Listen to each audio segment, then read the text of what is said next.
In the studios of Club Radio, they're never quite sure whether the next broadcast may be their last. Openly critical of the government, the station has lost most of its advertising and had its frequencies reduced. Club Radio.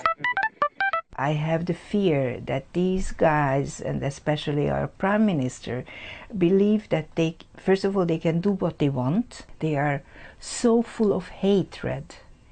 They hate their so-called enemies. They believe that everybody who does not think the same way as they do are the enemies.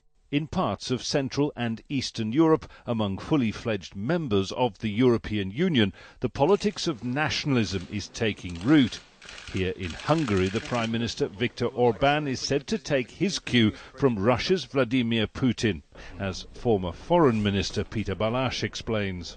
Mr. Orbán confessed that his models are Putin, Erdogan from Turkey and other, he said, successful leaders. The biggest danger of this Orbán model is getting attractive for others. Why not to use it?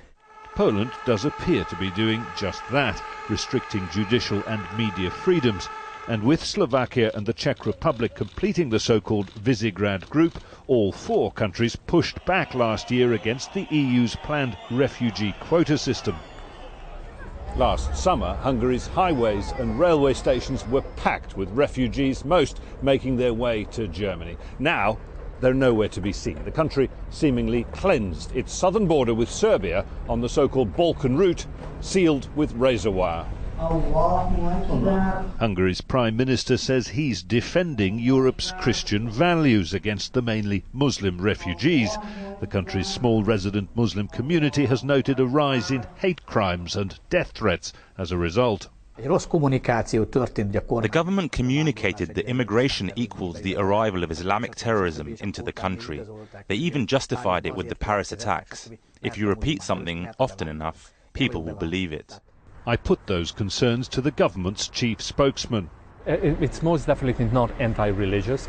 Integration of Muslim people in Western Europe is unsuccessful. There are parallel societies. When you call out attention to the fact that this is the case in most Western European countries for the past couple of decades, then you talk about reality. What the Hungarian government calls reality, others might call Islamophobia. And it is a growing problem across much of Europe. Jonah Hull, Al Jazeera, Budapest.